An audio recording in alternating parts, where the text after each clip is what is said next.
that's doing it, not actually, because the thing is, it's trying to go through multiples. Yeah.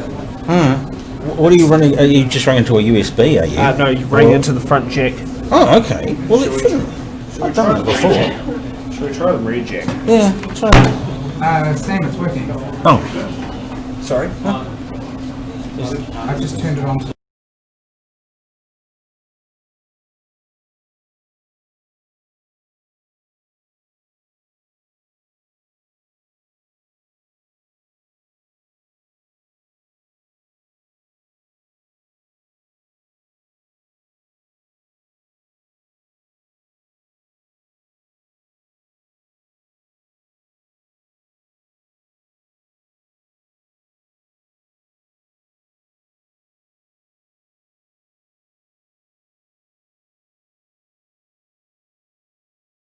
I ran my first 2014 was out in Hutt. 1, 2, 3, 4, 5, 6. Chris was there. No, he didn't win that one. Chris got beaten by Vermeulen.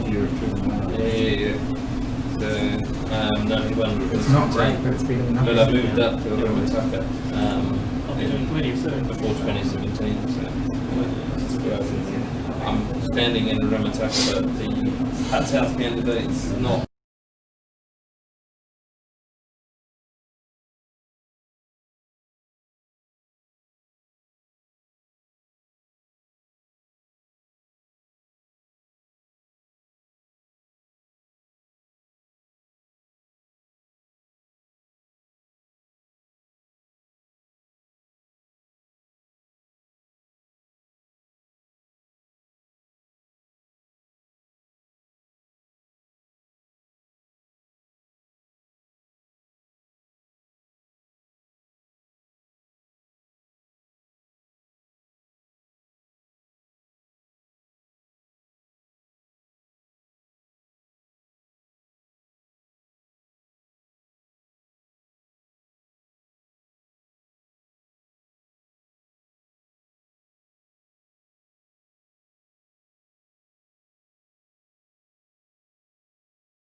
Yeah, so we haven't updated it. So technically, there's a hole. So that's been a bit of bad publicity. But then again, nobody's going to expect ag to be 100% on those sort of figures. I can hear it.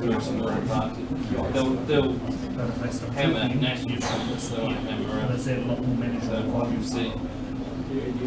Anyway, how's the campaigning for you guys? You guys some of you guys do a lot of phone banking. Heaps of phoning. I've been doing training the last week, so finding out quite a lot of information. That's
Your host Sam Summers and special guest host Rex Widerstrom.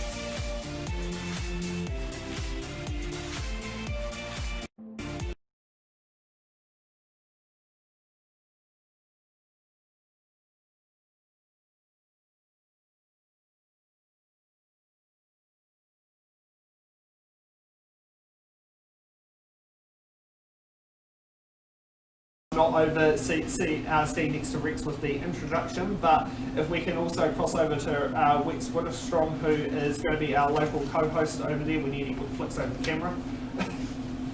who will be giving will be basically being the local co-host with local knowledge and going to be grabbing the boxes from the candidates on when they sit there and start asking the questions. So, what would you like to sit there and say during the show? Well, I had this crack all prepared that I was the Tina Caboutier of It's in the Bag. I tried it on Chris and he looked at me blankly, and I am 100 years old, and that joke doesn't work with anybody who's under about 20. Oh, okay, all right, good. I mean, that's before my time. I mean, John Horsby hosts the show for the 2 years of my life till it got pulled off the air. Well, I had the figure of Selwyn Toogood, so I can bring you that at least. Okay, so just before we go to introduce the candidates, let's introduce the Hutt South electorate.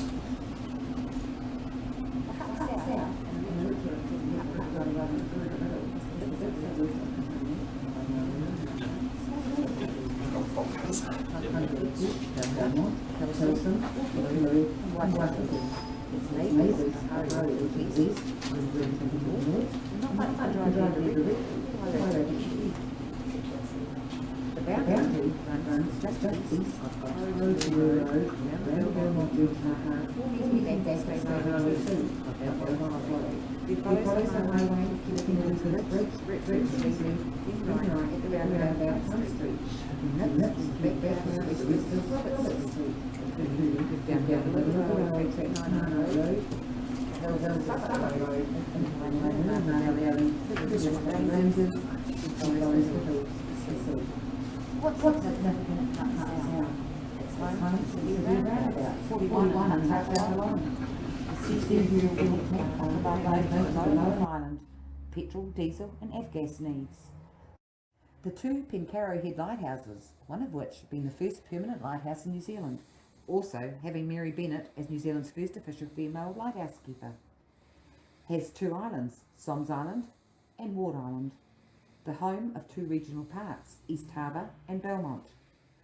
Also home of Te Puna Waiora Artisan Water Fountain in Buick Street, Petone. Hutt South also home to many streets sharing the same name. High Street, the famous one of Lower Hutt, and the lesser known of Petone. 3 Paruri Streets, Woburn, Wainuiomata and Eastbourne. 2 Mairo Streets, Woburn and Eastbourne. 2 Carey Streets, Woburn and Eastbourne. 2 Konini Streets, Wainuiomata and Eastbourne. 2 Hinau Streets, Woburn and Eastbourne, with Hinau Grove and Wainuiomata. 3 Mari Streets, Woburn, Wainuiomata and Eastbourne. And to top it all off, The Dow's Art Museum, a free museum to see contemporary art.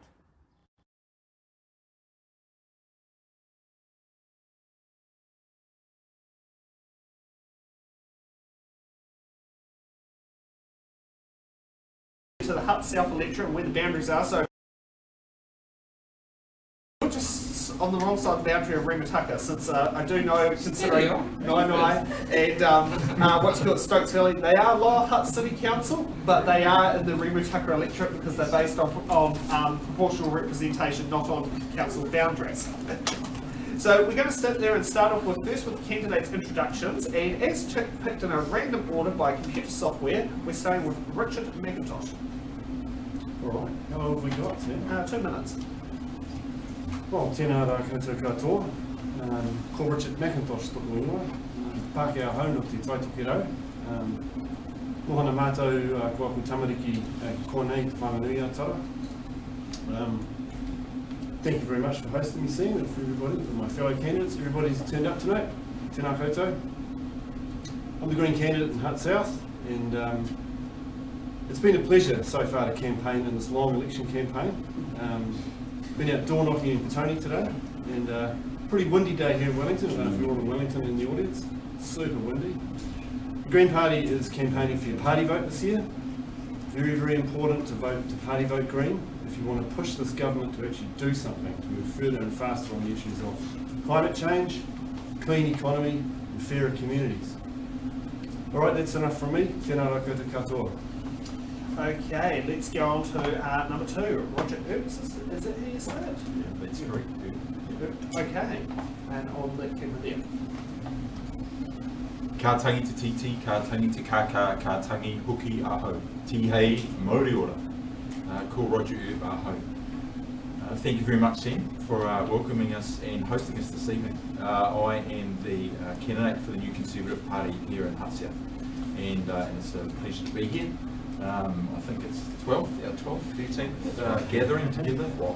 So we've now got to know each other reasonably well, and have enjoyed this sharing, I suppose, these candidates meetings and speaking to the community of Hutt South. Thank you to those that have come to attend this evening. We appreciate your attendance and participation in the process. I think it's really important.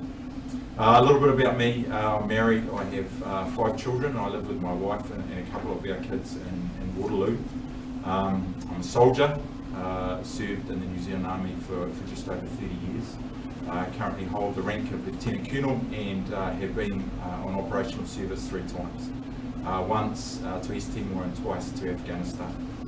Also owned and operated my own business, and so have some understanding of the challenges that many businesses are facing. But having spoken to a number of businesses in Hutt South, there's some sectors of the economy that are actually doing really well. In particular, the building industry is going gangbusters at the moment, and I think that's really encouraging. And hopefully it'll provide some employment for some of those that may have lost their jobs. New Conservatives are focusing on 2 key areas for this election. Firstly, strengthening and supporting families, especially in the areas of reduction in tax. So we're proposing, or our policy is to make the first $20,000 tax free, to put some more money into the economy and to support those lower income families. And committed to mental health and addressing some of the challenges the community and especially our young people are facing in mental health. Secondly, defending democracy. This government is talking about hate speech legislation, and New Conservative is strongly opposed to that. We believe that we need to review the size of government. The government has grown significantly over a number of terms, and it's no longer sustainable. So thank you very much for the opportunity. Tēnā koutou, tēnā koutou, tēnā tātou katoa. Thank you, Roger. Third is up Ben Wylie-van Eerd. Kia ora. Will I wait for the camera, or should I just sort of Wait, All there we are. Right, there I am. Tēnā koutou katoa. I'm Dr. Ben Wylie-van Eerd. I am 33 years old. I'm a research scientist, and I am the Opportunities Party candidate for the Hutt South electorate. Thanks to all of you who are in the audience today. Lovely to see you all along, and for those of you watching or hearing us on the airwaves too. That's very cool. I think this might be our first one that's been broadcast over radio. Assuming Fingers crossed it's happening. Fingers crossed, so that's pretty exciting. Hey, look, I came back to this country after doing some work overseas in the Netherlands about 3 years ago. Because I think that New Zealand is the best country in the world. This is where I want to build my future. And I am standing for office because I think we have a problem in this country, or two problems actually. And the problems are that whenever we have a national-led government, the cost of rent and housing in this country skyrockets. And on the other hand, whenever we have a Labour-led government, our productivity or our GDP per capita is flatlining. And that's a really big problem because all the meaningful living that we get to do as people in New Zealand happens in between those two lines, the amount of value that we produce and the amount of costs to live here. And they're getting closer and closer together. So that's pretty bad, but it's actually only half the problem. I told you that rent prices rise under national-led governments, but actually the same is true of Labour-led governments. It's just as fast. And our productivity has been every bit as flat under national as it has been under Labour. So it hasn't really mattered which of these two big parties has been at the helm. Over the past 30 years now, New Zealand is becoming a less affordable place to live. If it's important to you to lower the cost of rent and housing, if it's important to you to have more productivity and better paying jobs, then I'm sorry, but you can't get that by voting Labour, and you can't get that by voting National.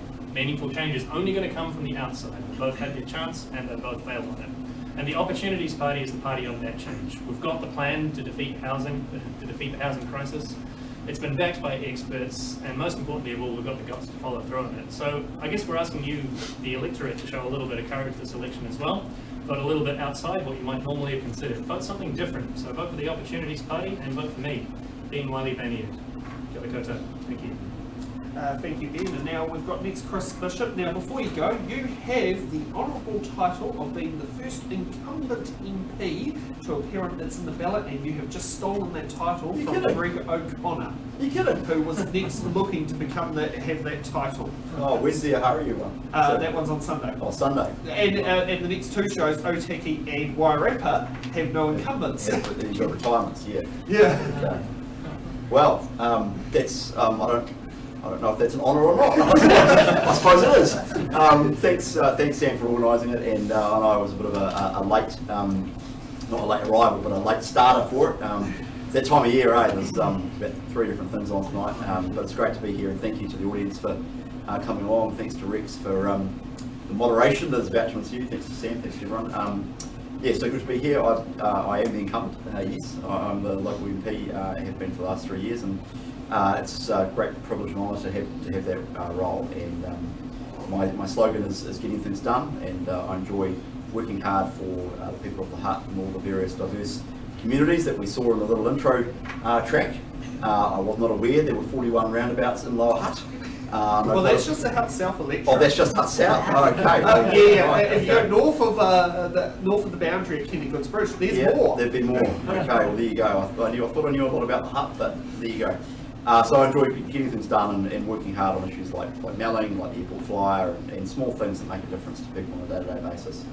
I think that the 2 big issues facing the Hutt as we confront the future. The first is transport and reducing congestion and coming up with multimodal ways to make it easier to get around the city.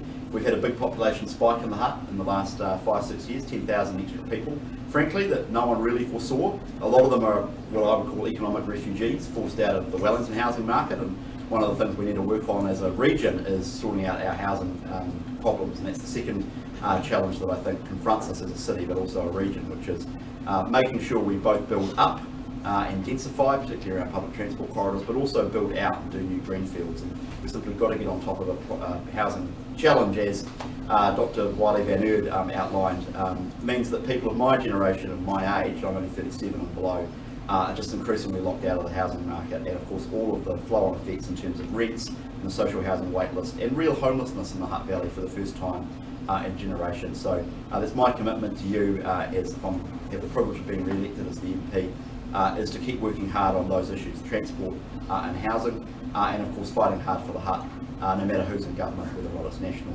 or Labour. So kia ora koutou, and looking forward to the picking the questions out of the bag, or the boxes.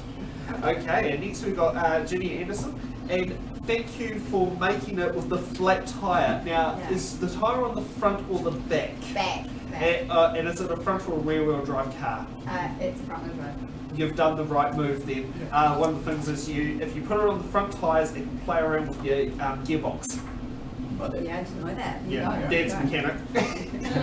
So, you kick off with why you should become the next local MP. Thank you. Oh, well, thank you for having us along tonight. And I just have to say I was fascinated by that documentary about particularly the street names in the Hutt. That was, whoever did that research, full credit.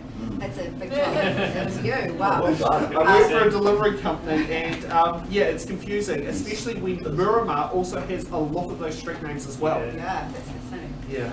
Yeah, so I'm Ginny. My name's Gimy Andersen, and I'm standing for Labour to be your MP here in Hutt South. And I guess, look, it's been a really tough time for all New Zealanders, and the Hutt's done a fantastic job really of sticking together and backing each other. We've worked well. And I see examples of that every day when I talk to people, people who help each other out, businesses who have done clever stuff. I went to see the flags placed down on the Esplanade in Petone, and they've stopped making so many flags, and they're now making masks, and they've done a great trade. So there's small clever businesses that can pivot, and that just shows the strength of what our community can do. Look, I've really worked hard over the last 3 years to be your voice inside of government to get things done for the Hutt, and I'm proud of what we have achieved. We're only just getting started, but things like having Melling Interchange fully funded is incredibly important as local infrastructure, but at a time like this it's even more important because we need jobs, we need local businesses to be stimulated, and we need opportunities to train people like apprenticeships and big infrastructure projects like that, and 9 pools really make sure the Hutt can keep moving. The second one that I'm pretty pleased to see is houses being built on the lands in Apuni. I just had a tour through with Chris Farfoy last week and had a look at some of the new 3 and 4 bedroom homes that are opening up in the next couple of weeks for families, and they're beautiful. I mean, anyone would love to live there, and I feel really proud that we're offering good opportunities for families in the Hutt to be warm and dry. We need to do more of it.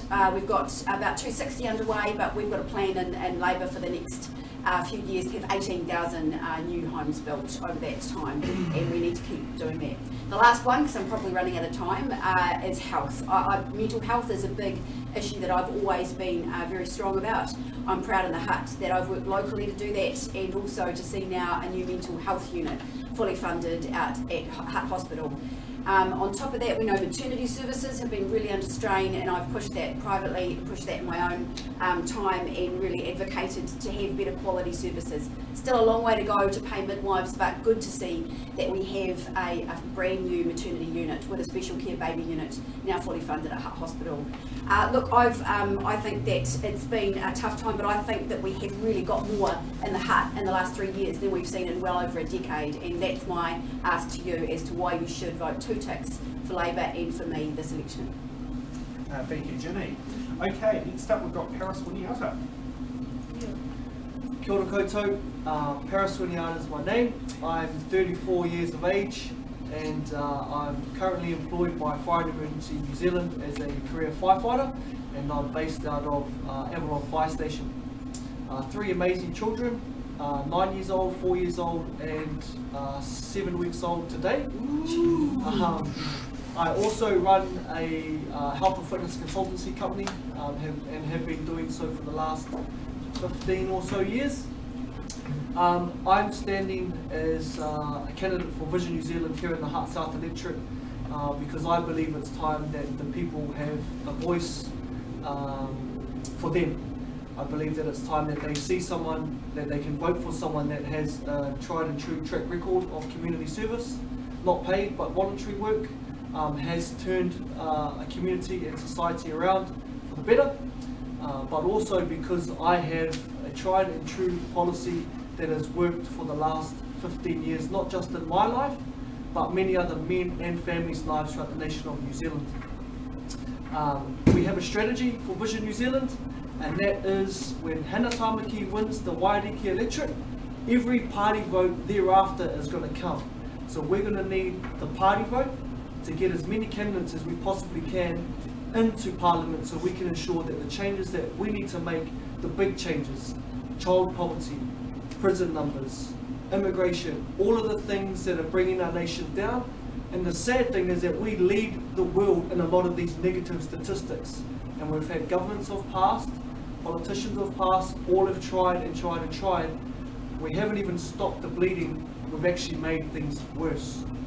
So if you really want to see change, and if you want to see someone that's in Parliament that has a tried and true track record for helping the community, for changing lives for the better, for reducing recidivism, for reducing prison numbers, for reducing mental illness, then candidate vote Paris Winiata for Hutt South.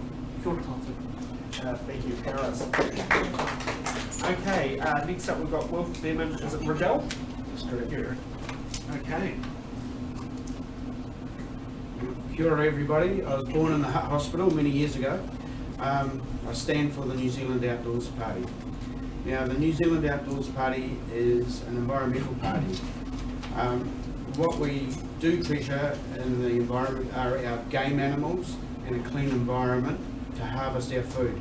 Now over COVID, a lot of people were short of food and found it difficult to go to supermarkets. The people that were hunting and diving often gave away, and like myself, often gave away a lot of our stocks that we had in our freezers to people. I went to the marae the other day and they said they had 2 freezers full of wild meat and they had to give them all away over COVID. So people like myself, we treasure our game animals and we want to see a clean environment. What we do stand for is we do stand for clean water. We want clean, fishable, drinkable water in our rivers. Now we know how to get this, and we will go up every major river we can and identify where the pollution is getting into our rivers, and then we will rectify this all the way down. One of the big polluters are in the urban environments, and we want to clean those up as well. Our plastic policy, what we would like to do is, we saw the debacle in the South Island with the plastic going to one end of the west coast to the other. Why, I have to say, Ginny was fighting with local councils, deciding whose fault it was. What we'd like to do is we'd like to go to those historic tip sites, get the plastic out of them, and what we cannot repurpose, we will turn into fuel. Now, we've got to remember this government burned 62% more coal in 2019, and basically they bought it from overseas. Well, why not use the plastic in our landfills and generate the power and the electricity from that and kill 2 birds with 1 stone? So now they've been doing this in Sweden and Switzerland for years. They've been burning their plastic and their waste using bio-boilers and filters with virtually no CO2. So why don't we adopt these policies and see how we go? So the other thing we'd like to look at is the carbon cycle. So we as a party have decided that we'd like to leave the Paris Accord, and the $1.2 billion that this government gives the Paris Accord, we'd like to bring that back to New Zealand and actually feed our kids and put it into our environment and clean up our own backyard first. So that's what we're on about now. With regenerative farming, we'd like to see regenerative farming, the agricultural industry develop that and put the carbon into the soil where it belongs. So if we can achieve these goals, and we'll be doing very, very well. Look up our website, and we've got lots of other policies there that are good policies. And if you want a clean environment, then party vote for the New Zealand Outdoors Party. As I said, we are a young party, but we have now just about 30 people standing for us from the top of the North Island to the bottom of the South. Thank you very much. Thank you, Wilf. Okay, and last we've got, now it's O'Sullivan? O'Sullivan. O'Sullivan, okay. Quite a common name. Oh, O'Sullivan. Why did I think it was O'Sullivan? Who knows? That's me reading on low lights. And you're stepping in for Andy Parkins, who's out on the campaign trail. That's true. Kia ora koutou. So I am not looking for the local electorate vote, because I'm standing in Rumataka. As you mentioned, I'm standing in for Andy Parkins, but he's not campaigning for the local electorate vote as well. We are going for the party vote. So we want people to party vote ACT. We urge people to give the electorate vote to Chris, because we think Chris is a great local MP. He's been great for Hutt South. So we urge people to give your electorate vote to Chris and your party vote to ACT. Mainly to keep National honest and keep them on the right track. I'm going to give you a really sobering number, $140 billion. That's the extra debt the government has taken on to deal with COVID-19. Now, some of this is necessary. Some of it we needed to get through the really tough times when COVID-19 happened and we had to go in lockdown. But we think the best way to get the country to confront future problems, such as maybe another Christchurch earthquake or another pandemic in the future, would be to get that debt down as fast as possible. And only ACT really has a plan to bring that down in fast time. We're talking about within about 5 years we'd have that debt paid down. The other thing that we think is really important for the Hutt South electorate as well is housing. Now, Chris and Ginny have finally come around to saying that we need reform of the RMA, or basically ditching it and getting a new one. ACT has been calling for that for years, but it's more important than that. We are looking to try and encourage councils to develop the infrastructure to enable those houses to be built. So we've got a set of policies that will encourage that as well.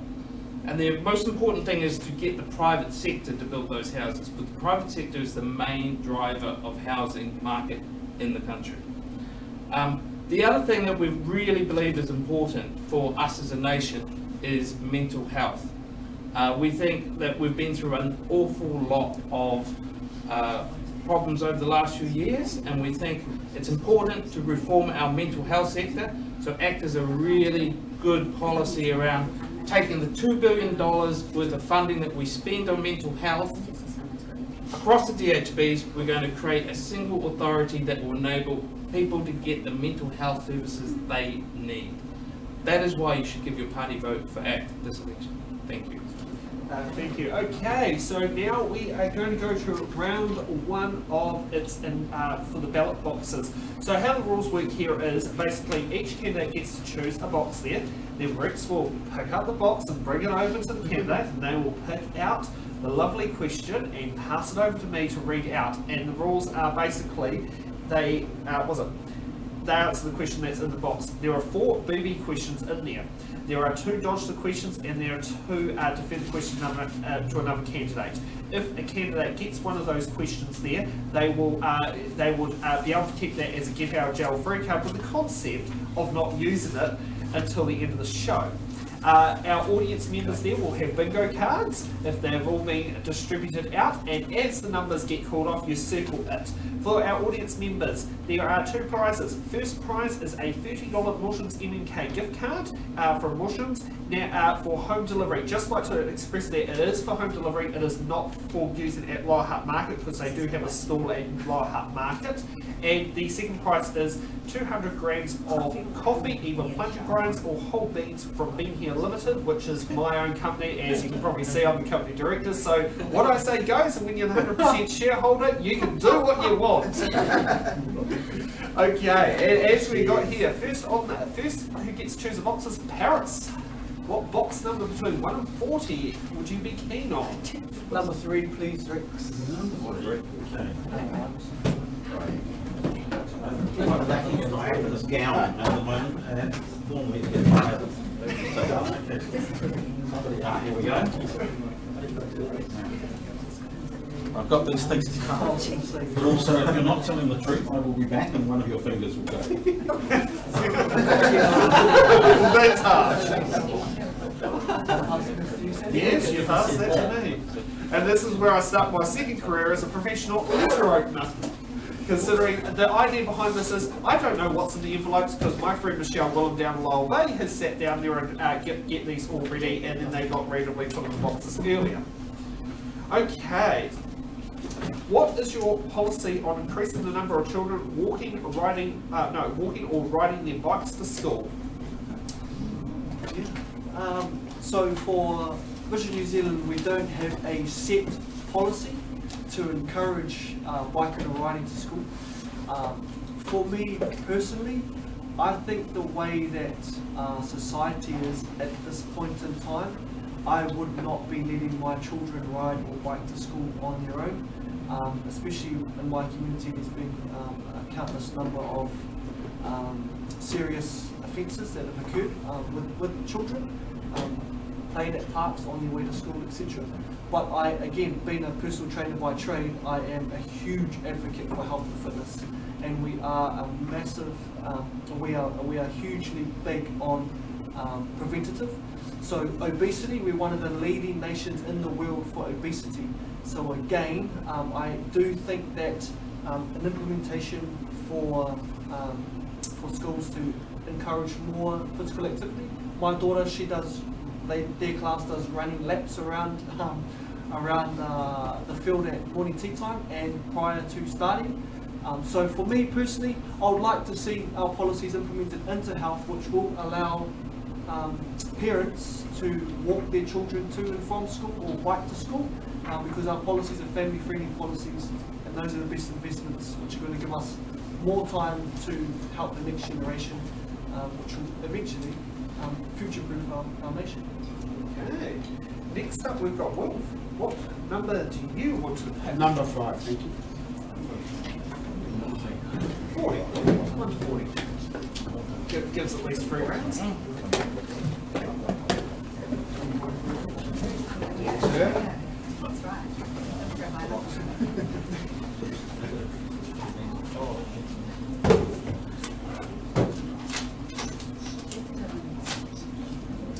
Okay. What are the 3 most pressing issues in your local community or electric at the moment? Well, I believe housing is a major issue. Affordable housing for the people. Now, the New Zealand Outdoors Party have got quite good housing policies.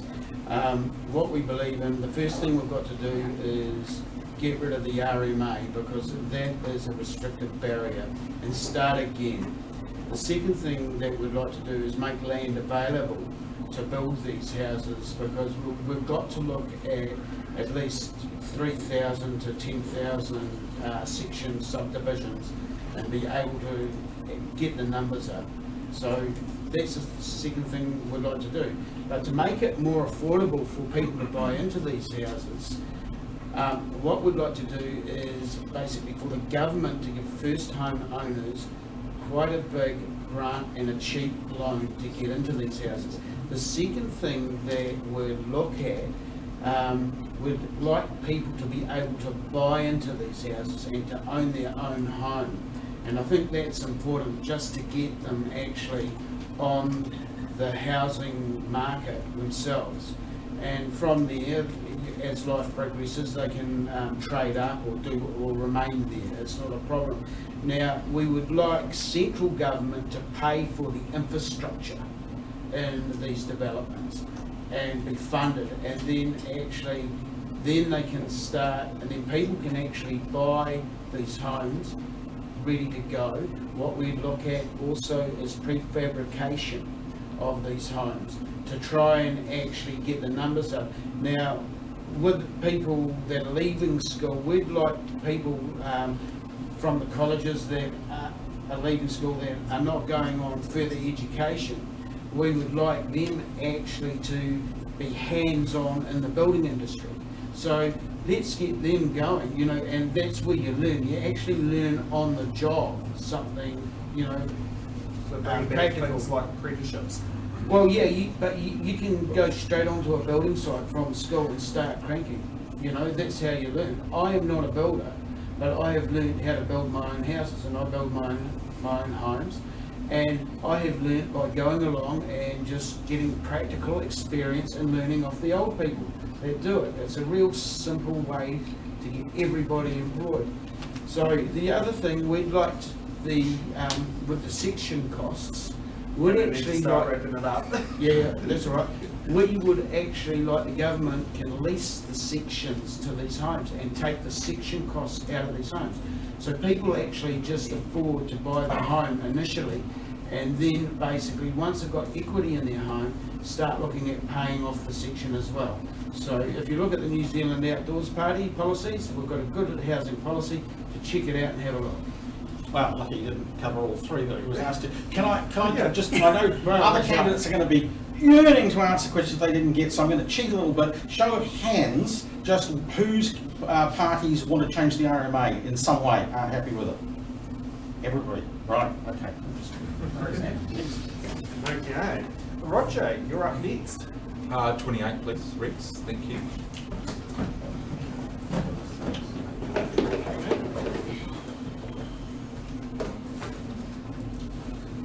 Jarami training to diffuse this one. I was looking with interest at the security requirements for each of the boxes. Yes, two camel toes from Bunnings, or as I sit there and say, I had to buy some on the way here, and the queue took longer than it actually took to actually get the products off the shelf to get served. Okay, a test of your initiative thinking and your knowledge of the community. What shopping hubs, including Lower Hutt CBD, are doing well and which ones aren't? What are your hubs, including the Lower Hutt CBD, that are doing well and which aren't? What ideas what are your ideas for revitalising those that are lagging behind? And I think I might give that to you because of the tin to fill it. You can actually use it just to work out what to say. Thanks very much, Sam. That's very kind of you to give me this question. I went through the question. I thought this is probably one of the hardest questions to answer.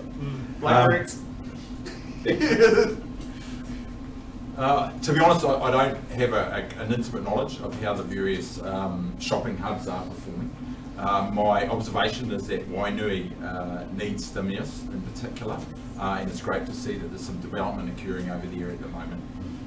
But I think generally we need to be supporting our small business in particular. And having spoken to quite a few dairy owners over the last few days and small business owners, the number of people shopping has dropped off, and the amount of money they're spending has reduced. So we have to look for innovative ways to encourage people to spend money, and I think one of the approaches New Conservative are going to take is to reduce that minimum tax bracket, or increase the tax-free bracket to $20,000. So at the lower income level, that will increase the amount of income for people to spend. But in terms of in-depth knowledge, I don't have it around the various shopping hubs. Sam. Okay, Chris, you're up next. 37. I wonder what you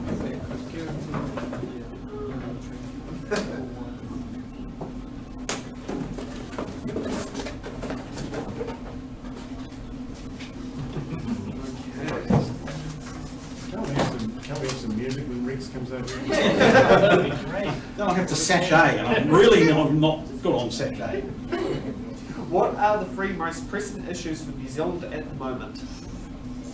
Wow, it's well, there's a lot. I mean, the first most obvious one is our economic response to COVID. I'm not saying that the health response is unimportant. Of course, it's important, but God willing, we are through the worst of the health crisis. We've got to get a secure border in place. But I think increasingly people's minds are turning to the economic challenge ahead. And Grae gave you the numbers: $140 billion worth of extra debt over the next few years. And I've been saying to people, the rainy day that Bill English and John Key paid the debt down for, and before that Michael Cullen and Helen Clark.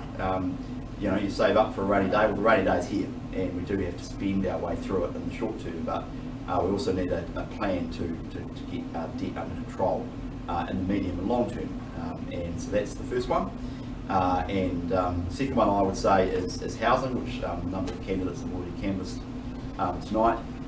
We have devised a system in New Zealand where we have some of the most expensive housing in the developed world. In Auckland, The average house is 9 times median income. That's worse than New York, it's worse than Sydney, it's worse than London on some measures.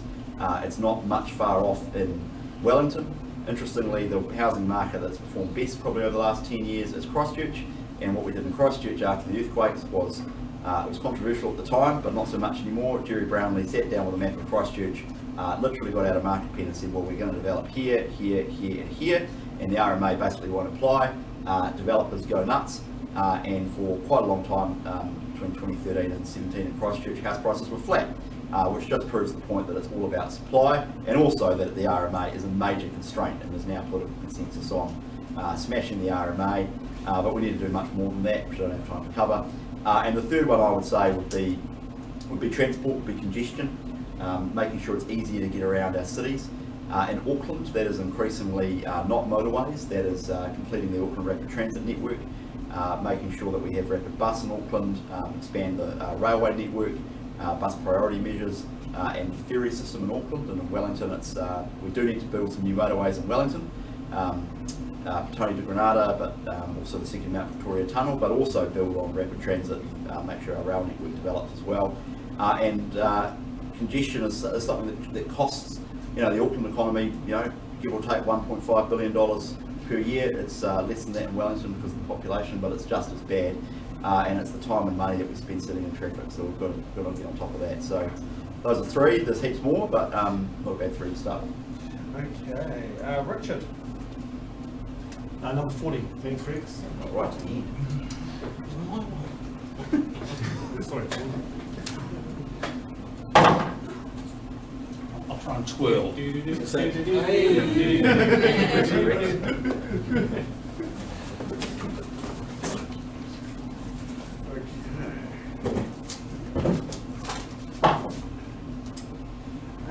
Is minimum wage adequate? $476 a week gross for a 40-hour week. Thanks for the question, Sam. Thanks, Rex. The answer to that is no. The minimum wage is not enough. And there are some parties that are offering the selection to put the minimum wage up. But I want you to look beyond that, please, and think about some parties, not just the Greens, are talking about guaranteed minimum income, which will bring everybody into the system, and whether you work or not, you're going to be able to live, you're going to be able to pay the rent. And I think that recognises our new reality, which is more casualised work, work in crazy hours of the night, people with different responsibilities, and I think our guaranteed minimum income policy is possibly the way forward. Thanks very much, Steve. Another show of hands on that. I know Topper's got a UBI which is similar. Other parties that are committed to at least having a look at some sort of UBI system? Anyone? Just get to? We've already got one. We've got the superannuation payment, so it depends what you're talking about. So I guess you're right. I think the answer to that is that we're looking, only Top and the Greens are looking at bringing eligibility for Sydney National Super down to the age of 16. More or less. That's a good way of putting it. Yeah, so thanks very much. Okay, Ed. Number 1. One. I'm a scientific man. I like to work from the beginning. Done some boundary analysis here.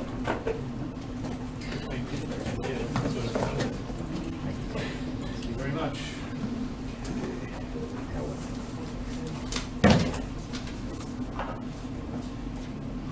Do you think New Zealand is doing enough to combat global warming, and what initiatives would you like to see? No, I don't. 1 minute. Those 1 minute answers, Chris. You don't want to test me, I think. We're not doing enough to combat climate change, and I know that because our carbon emissions grew last year instead of going down. If we want to meet our targets and our commitments that we've made to the rest of the world to get down to carbon zero by 2050, we need to start declining our carbon emissions. Extra things I would like to do above and beyond what's already been proposed by and got across the board consensus in the Zero Carbon Act. We'd like to Top would like to make sure that carbon credits that you get back from growing trees can only be offset to agricultural emissions, not all emissions. This will mean that there's a limit on how many trees that we can grow to offset our emissions in this country, which means two things. One, we're not going to turn all of our farmland into trees, which is not going to help farmers at all. And we're not going to delay the task of getting rid of our fossil fuels, which is really the thing that's going to make or break our response to climate change. We'd like to get rid of the artificial limits on price, which are in the current carbon credit trading scheme. At the moment, if you want to buy a carbon credit, you can get one for $35. It doesn't matter what the rest of them are trading at. There's sort of an artificial ceiling there. It's at 35. Next year, there's going to be an artificial ceiling of 50. We don't need to have these artificial ceilings. What we need to have is the Parliamentary Commissioner for the Environment providing us with a budget every year, which will enable us to get down from where we are currently to zero carbon by 2050. There's a certain amount of carbon credits we can emit in every year. And let's just let them be auctioned off and be paid for by the highest bidder. That'll allow the carbon price to achieve a price which is actually representing like both the economic benefit that you can get from using carbon and the cost that it has on the rest of the economy. Now remember that the money which you collect in the carbon trading scheme, it's not money that's gone. It's just money that we collect and we can then put towards decarbonisation projects funded by the government. We can start insulating our houses, we can start putting in transport projects which help us lower our carbon emissions. There's a lot of pretty good cost-benefit projects we can do to lower our carbon footprint, and that's what the top party would do. Okay, great. You get the next choice of the Well, we've done 1 and we've done 40, so I'm going to go smack bang in the middle. 20's not been taken, is it? Correct? Yeah, 20. Yes, that sounds grand. Does anyone remember the song from It's in the Bag? Can I hum it too? I purposely made sure the open credits did not have that music. Because I think that, intellectual property law. I was going to say, there's IP issues there, eh? Yeah. So happy birthday's alright. Not title. As of We should recent. have filmed it in everyone's studios. Some experience. In what direction do you see New Zealand going in the next 5 to 10 years, hopefully post-COVID-19? Well, if ACT gets into power, I see the country as a whole, taking a very innovative approach, because that's what we need to do. We've got to take advantage of the fact that we're an island nation in a COVID-19 world and take advantage of our position of being COVID-free and get smarter about how we do things. We can't measure ourselves against the worst people in the world, worst nations dealing with COVID-19. We've got to look at the best countries in the world, such as Taiwan, take a Taiwan's smart approach to COVID-19 and then allow a lot more flexibility, because we can take advantage of our COVID-free status and get a lot more people coming into the country than we've got at the moment. People are wanting to come here, take advantage of working in a COVID-free situation, so we can manage that much better. If we spend more money on border protection and public health, so the ACT Party wants to increase public health spending by 50%, and we want to set up a dedicated border protection agency. So we will make sure that when people come here, we are protected, and then we can get people like our universities who are crying out for students who provide a lot of the funding for our research.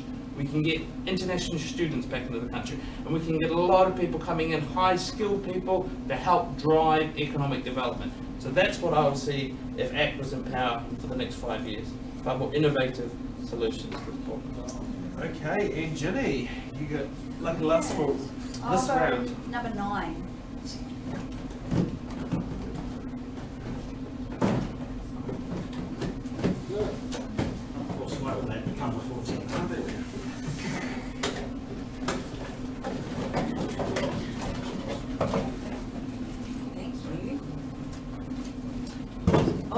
Unless you want to open it and have a nosy first. Okay, let's read it out. It's easier, isn't it? Why not? Why not? Right.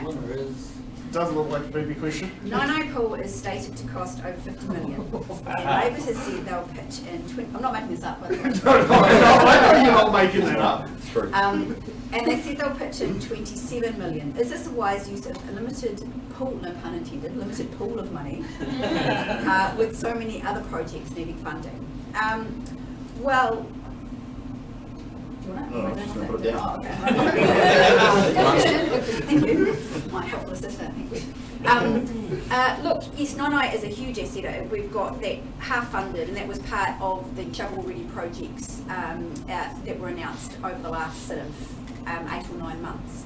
Look, it's not. There are important things to be done, and we've got those funded as well. We've got Melling Interchange, as I've mentioned, fully funded. That's a huge amount in infrastructure, which we critically need to reduce congestion in the Hutt. We've got some really good commitment into our school system. So every single classroom in the Hutt Valley has had the repairs done that have been well overdue for a decade, and they've not had that funding to be able to make the necessary repairs for schools to be warm and dry and good places for kids to learn in. And so that's great for our education system and for long term of those buildings.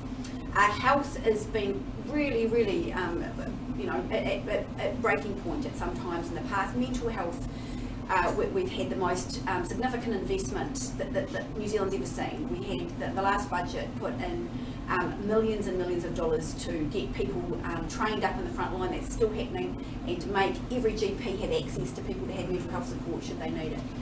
We've seen in the Hutt with Picky that's been launched. We've got a brand new mental health unit. Maternity, we've got, as I've mentioned, a brand new maternity unit, as well as a special care baby unit. We've got the cycleways all around the Eastern Bays, so people can get to school, kids can get to school safely out there, and that clicks into Petone to Nodonga. So we have a cycleway now funded right through there. So it's working alongside of our rail investment of 198 million to have better quality trains. So yes, Nono Pool is awesome, and the community love it, and it's going to be a great asset. But that's not the only thing that's been funded. There's been some other really incredible things for our community delivered at a time when we need it more than ever to keep people working and to keep the wheels of our local economy turning. So the question really is there not somewhere better to put that money, including more into all the wonderful things? More into health? No, I still think it's a really strong community asset. I think school competitions, to be able to have a proper swimming pool for kids to go and practice and support. We know that people who are over 65 really use that facility to keep mobile and keep social. We know that it's a fantastic place for young kids to have their birthday parties for cheap charge, and to be able to go and enjoy a good facility with their friends. So I think, yes, I agree that health and education and housing are critical, but it's also good to have things that bring our community together, enable us to stay fit and healthy and connected to each other. Okay, do we have we're at that time where we can grab a question from the audience? Who would be keen to jump up, walk over to Rex and ask, if it's an open-ended question directed to one candidate, or if it's a closed-ended question like a yes or a no to all the candidates? Who's keen to walk up? I think there's some negotiation happening at the front.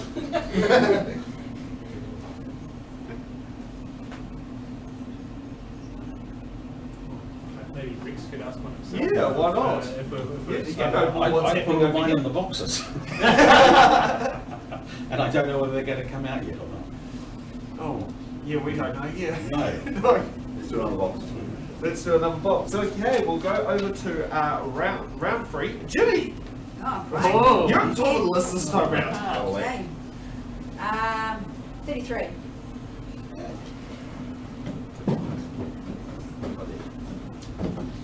Next one. But to the down, yeah, look at the front. Yeah. Someone's numeracy skills have not been helped by the education system. What do I look at? What am I looking at when I talk? Is that one over there? Yeah. But fine. I'm breaking my tab by opening it.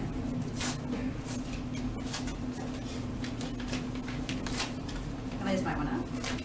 Right, this is really long. There's a severe housing shortage in this electorate. Do you see any solution that's going to speed up the provision of new housing? E.g., the social housing waitlist jumped 42% in 1 month last year, and those 14 townhouses in Riverside Drive development in Fairfield were all under offer within hours, starting at $589,000 for a 2-bedroom unit. All were bought off the plans and still more than 18 months away from being ready to move into. Right, so it's housing is the question. So yes, there's a real problem in the Hutt Valley. We've got about 600 people on the Housing New Zealand or Kāinga Ora waiting list. That's a big problem. We've seen the housing problem develop over consecutive years, and while there's been considerable effort to build more homes in the Hutt Valley over the last 3 years, we've still got a long way to go. So part of the problem has been that state houses were sold off and torn down and not replaced. There was a whole bunch of other things that went on in terms of, even you can blame the RMA, you can look at a whole lot of other things, that we didn't get the building to keep up with demand over the last sort of 15 to 20 years. So I think that there's been some significant good inroads made, like banning offshore buyers, like extending the Bright Line test, looking at those areas. But I think that we must continue to build good quality state homes. That's a key part. I'm also really encouraged that Hutt City Council has changed its development requirements, so we can see a little bit more of those, apartment and townhouse type places. Under the Urban Development Authority Act, we now have easier requirements to do more housing developments if they're close to transport, like Melling or like Central Hutt. So I think that would solve the problem we often have of Queen Street and High Street being vacant. That if we had more good quality infill housing that was close to transport, they would be more affordable. They would bring to life the central city, and they would enable people to have a cheap way to travel back and forwards from wherever they're going if they're near public transport. So I think those are the sorts of things we need to look at. I'm wary of just saying let's build another road into Wainui or do the Petone to Granada, because we do know that it's going to take a considerable amount of time, given there's no business cases put forward for either of those projects. And when we have a pressing need for 600, I think we need a more short-term plan to try and look at how we can alleviate that. Transitional housing has been the government's response, so providing getting people out of motels and into transitional housing with wraparound services is what we're doing, both in one development in Wainuiomata and also in Britannia Street in Petone. Okay, another quick show of hands one. Labor's already ruled out the capital gains tax. Any parties support it? Specifically the capital gains tax, which was recommended by the tax working group? By the tax working group. So you do? No, not that one. No. You've got one, sort of? We support the RFRM, which was also recommended by the recent tax working group. So it's an alternative way of taxing capital, which is second housing. Okay, so two kind of. All right, thanks. Half. Okay, Chris. 36. Right there. Yes! We've got a winner. No, just got the first one. Gee, I was hoping there was a winner. Me too. I can see me to look benches to their house. Question is, do workers pay too much tax, and do companies? It's two questions actually. I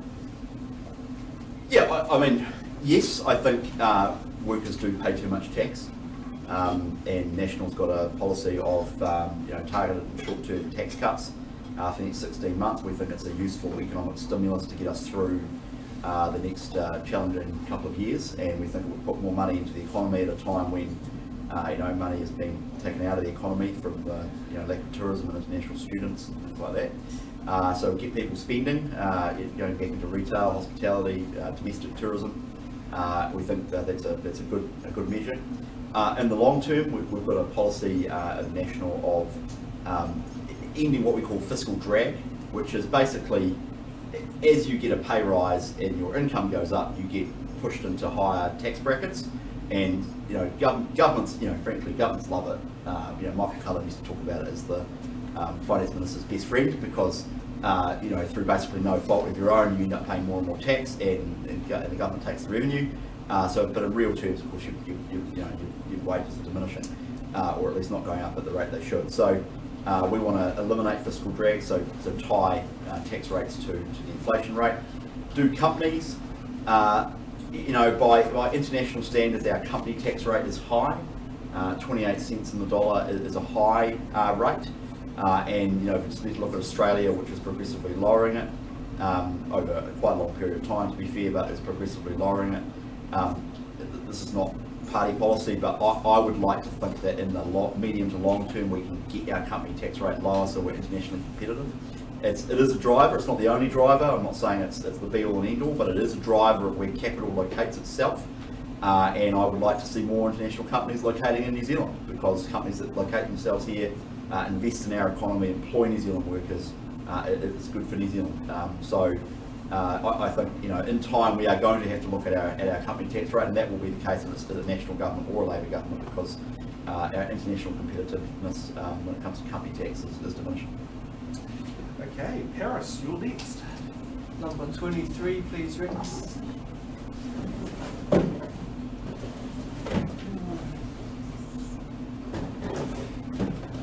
Just take one. Cause chaos. Paris equals chaos. Michael Jordan's the GOAT, so... 25 and 24. 29.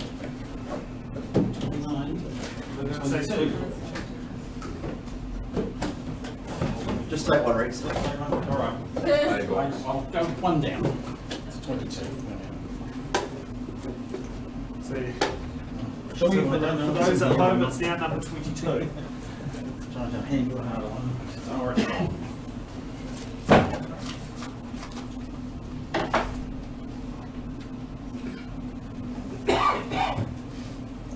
It looks like someone got a booby prize.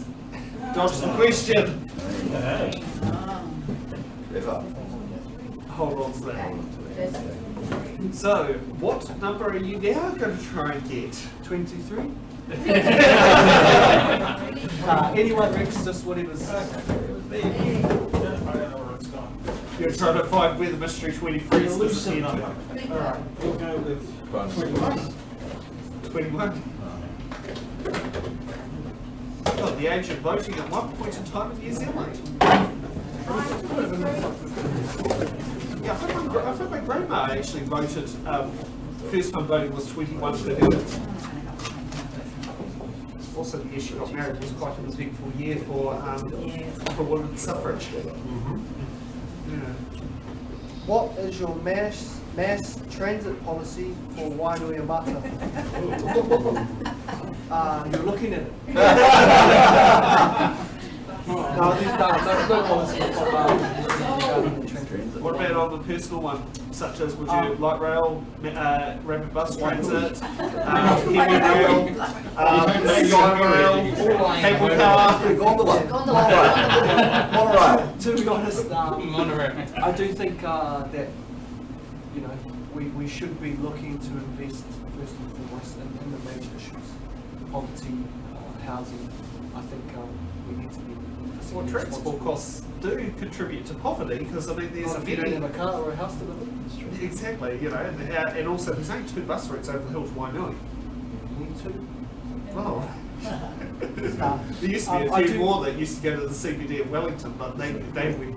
Look, I do think like things like Ballyne and Granada North and all of these things which are going to help congestion in our electorate is big, but with the amount of money that is going to be required to invest in these things, I do think it can be potentially put into the major issues, again like poverty, because if we look at the poverty cycle, I've grown up in poverty, which put me at a detriment and to education.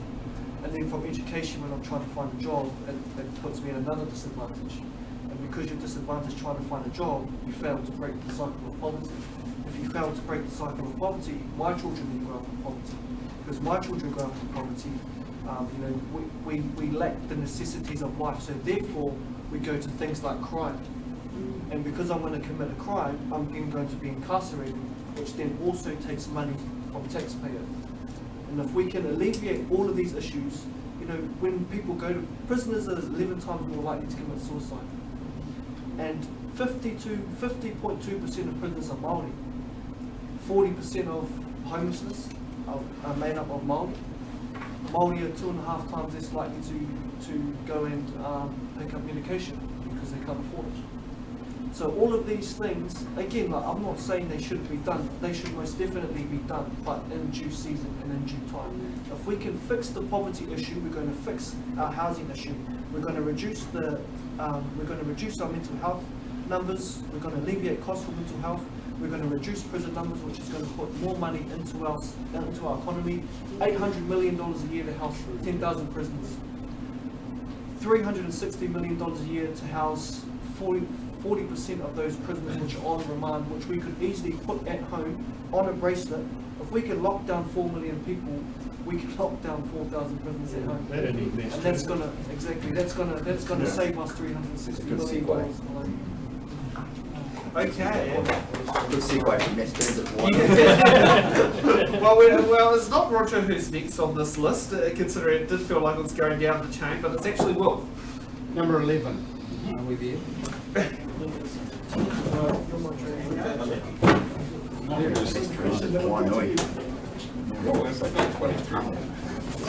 Ah, yeah, there it is. I'm going to take 23. Oh, sorry. Why is it so bad? Okay, so what's the question? Do you support a Cross Valley link? If so, will you actively campaign to have it funded by the next government? Well, this is more of a question for Chris over there, but yes, I do, because I believe transport links and roading is very important to develop the city, and it makes the city livable. And so I'm all for actually building these new roads. And actually, can I be educated here? Where does Cross Valley run? Because that's always, I hear about it, but I have no clue where it runs. Basically goes from the bottom of the Waitangi Hill along White's Line. So Wakefield Street, Wakefield, across to somewhere on State Highway 2. The exact route is sort of, there's been about 15 different versions over the years. So they could perfectly fit it to Dow's Interchange. It could do, yep. So we've got another route that's probably unexplored at the moment from the railway workshops through, and that actually runs right through the heart of the city, and that's, you know, that would be a good way to do it as well. So there are options. It's tricky. Eh? That's trickier. But, you know, it could be done. Let's see the business cases. Yeah. Well, the council's done one. Yeah. Council's done a program business case, got a BCR of 5. So, you know, so it's good. Paying for the railway line. Oh, the railway. The railway's harder. Yeah. The Greens want to do light rail from Western Hutt Station to a Puni. You got it, mate. So, I'd love to see the business case for that bad boy. Okay, great. I won't take 23. I'll leave that with you, bit embarrassed. We've spotted it now. Oh, you found it? Yes, here it is. I'll go for my old favourite number, 17. I'll go for 17. That's the one I want to get on the brick course as well. Is that the number you're on the list? Oh, no, I'm 60. Oh, you gone up. You were 45 last time. The first time I ran, I was 37. It's a stalwart act.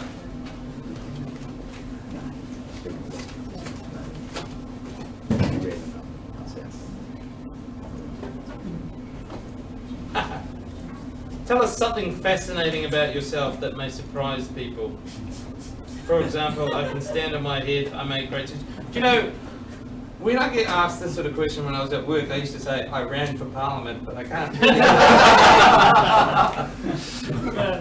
So I will say, when I was 4 years old, I got run over by a nun. There we go. You've got to expand on that. You've got to expand on that. Was she in a car or just running? No, she was driving a car. So you may notice I've got a scar on the back of the head that was caused by I've got a problematic relationship with the Catholic Church. Okay, Roger. Number 16, please, Rex. Surface clear. Happy with that? Ben?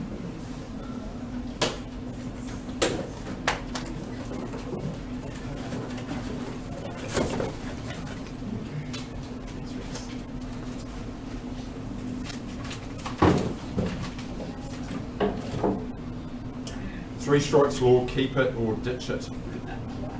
So you Conservative want to take a different approach to sentencing to those who are committed to our prisons. Initially, we want to focus on reform within the prison environment, and then focus on training and giving them an opportunity to upskill, so that they have some skills to take with them back into the community. And then the last stage that we're proposing is that they have the opportunity to actually work outside the prison, so they get exposed back into the community and engaging with people in the community, but they're still serving their sentence, and then they complete their sentence, and we believe they'll be in a much better position to then transition back into the community and be a productive member of society, and hopefully having addressed the key challenges that caused them to come in. Now, we appreciate that some people are not going to be interested in that or being involved in that process, and that's fine. That's a choice that we want to give people who are in prison, and if that's the case, then they can just serve out their sentence. But we really want to focus on those who do want to improve themselves and change the approach they're taking to life. So we'll ditch it. Okay, well, I've got to put that to the rest of the candidates. Then I know Labor had a go, and ironically, a bunch of crooks stopped them doing it. Whose party wants to? Not you, Chris. The crooks. There. No, I know who you're talking about. I was just worried about your defamation liability. Winston and I are old friends. Don't worry. All right. So, whose party would at least have a look at 3 strikes, whether it deserves to stay or not? Look at it as in like reforming the definitely needs to. No, we keep. Look at getting rid of it was the question, or look at keeping Well, it? look at review its effectiveness. Yeah. I would definitely review it. Okay. Probably too early to say. Well, if you don't have the figures, you can't tell it's effective or not. I've got cases of why it needs to be reviewed. Yeah, something like that. That's why I asked. Okay, we got next up, Ben, just to give a warning for those audience who have an eager question. 2 more boxes, and then we can grab some more audience questions. Number 2, please. You're going up, you're going all the way up. Start at the beginning. I'm going to be a bit unintended. Yeah, always a pattern to it, sure. You know, I really wish I could claim that I was. I feel like I should be more onto it with these top puns. What experience have you had in business, and what would you, as a backbencher, do to help support Hutt South businesses affected by the COVID lockdowns? I haven't had any experience in business. It's not been part of my life. I don't think I've even run a lemonade stand. So you don't do contracting, you're a waged or salary worker? With running a business. I've no experience with running a business. I've been an employee. Actually, I've been weirder than an employee, actually, because research is within the university system. I don't know, it gets even weirder than just an employment relation. Anyway. You've not had to be GST registered, as an example. No. What would I, as a backbencher, do to help support Hutt South businesses affected by the COVID lockdowns? Well, this is a really good question. About Hutt South specifically, I'm not sure. I mean, if I was elected as a backbencher, so that's not even a electorate MP, is it? Well, they could be. Okay, let's assume that I win Hutt South. Then I would take my guidance from what Chris and Ginny have been doing to help Hutt South businesses, because they have been great advocates for the businesses in Hutt South over the past 3 years and longer, actually.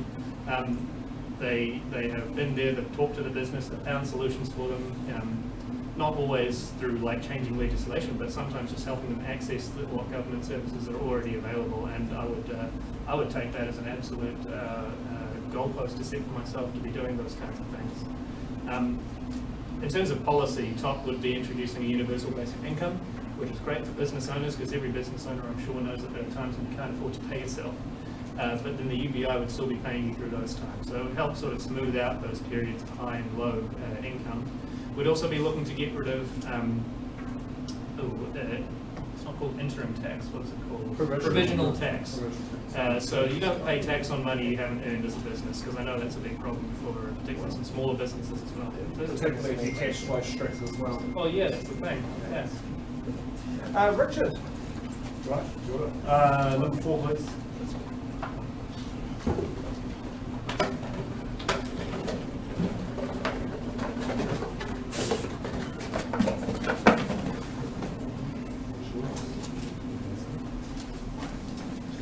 Not bad to be a professional letter writer.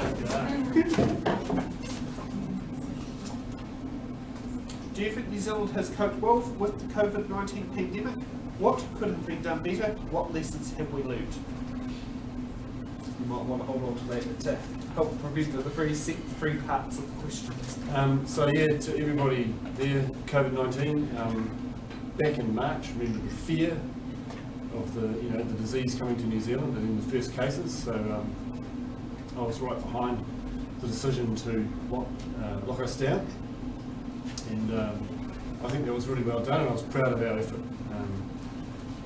As a small business owner and an employer, I was completely amazed by the government's response. I got on the phone and I asked about wage subsidies and the rest of it, expecting the usual fight that you would get if you went down to Wins or anything. And they just got a bored person on the end of the phone saying, "What's your bank account number?" And the next thing you know, it was in the bag. In the bag. It's in the bag. You know, and my employees got the money. I got the money. I couldn't believe it. I was over the moon. So what lessons have we learned? Well, I think whichever government was in power, doesn't matter what they say, doesn't matter what they carp on in the leaders' debates, would have made the same mistakes and would have done the same things as what the government that was in place did. And that's my view on it. Okay, so we've got a question from the audience who wants to come up and ask. Yeah, cool. Or is there a winner on the was it on the on the bingo sheet. yeah. Have we got a winner? No. This is a question that the gentleman would like me to read out. It's for Ginny. I'll preface it. Can you explain why you are renting premises for $1,500 and charging the taxpayer $6,000 for them? Well, thank you to the New Conservatives, because it's because that's been well traversed, and there's absolutely no issue with parliamentary service or even with the Electoral Commission. So there is absolutely no. It's perfectly fine, and it's actually a very good rate for the taxpayer. I think that office could probably be let for a lot more if it was put on the open market. So it's a long-standing rental agreement that when the Labor Party sold that property to the Firefighters Union back in about late 70s under John Terrace, an arrangement was reached at that time that a favourable amount was provided for the sale and purchase in exchange for the front office being able to be let at a cheaper rate. And initially it was Grae Power and also Labor Party who had those two offices, and over time, then after Trevor Mallard took it over, and then subsequently I took it over. So that same arrangement has been in place at the same time I started high school, well, actually before I started high school. So yeah. Is there anything else on that you want to ask me about? To be fair to Ginny, people think back to the controversy over Bill English's accommodation. Turkeys don't vote for an early Christmas. MPs are not going to tighten up their expenditure rules and regulations. That's why I personally support some sort of independent commission against corruption or something like that. But if people are within the rules, Are you suggesting Brexit there's corruption involved here? No, I'm not. We should perhaps be fair then. Well, okay. Alternatively, a bill which I drafted when I was with New Zealand First for a parliamentary commission for standards that would look into those sorts of things, into allowances and rule independently whether they were fair or not. Because a lot of them, there are loopholes, and these people are operating within loopholes. Bill English was, Ginny is. They're not doing anything wrong. But certainly you can have an issue. It's not a loophole. So there are existing MPs who own, and there's a former Prime Minister who owned their electorate office and received a personal rent from Parliamentary Service to their own bank account. This is not even that. So if you want to go there, there's a whole long list of other arrangements that I'm sure the Electoral Commission will be taking a good look at in the near future. So I think that's, there are rules there, and everyone who's looked at that, Electoral Commission, Parliamentary Service, and even a good going over by media looking at it, there's absolutely nothing wrong with the existing arrangement. The problem was only half the question was read out. What I wanted to know, how can you teach honesty, integrity and morality to young people? I don't mind that you're paying $1,500 a year rent, but I can't see how you can charge the taxpayer $6,000. The taxpayer should be charged $1,500 if that's what is paid for. Well, if you want to talk about honesty and integrity, then maybe you might want to tell me how that information came into the public domain. Well, I don't know how that was, because I can tell you what, there was some pretty underhand behaviour that actually made that information come to light. If you want to talk about anyone breaching confidence and doing that, then you can look into further about how that information came out. And I stand by the fact that there is absolutely nothing wrong with the book in terms of the existing arrangement. Parliamentary services are the same, and so have. Okay, I'm calling the issue to be over with now, and we're moving on. Yeah. Your issues with the rules, try and do something about the rules, petition or whatever, or find somebody who put up a private member's bill or something. People are abiding by the rules. You don't like the rules, it's the rules that are the issue. Well, the rules are pretty clear. I mean, the New Zealand First Foundation is finding out. We shall see. Yeah, whether they find the rules. Okay, we had a hand up with the audience over there. I want to slip up so we can get you on camera. Please don't.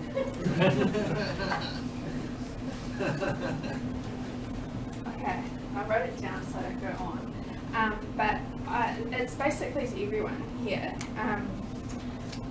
and probably as the current government, and definitely to national as well. But as a government, what are you doing about the current contracted providers around mental health?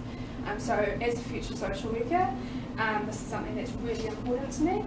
So currently you can be looking at a minimum of 6-week wait just to see a registered counsellor or psychologist.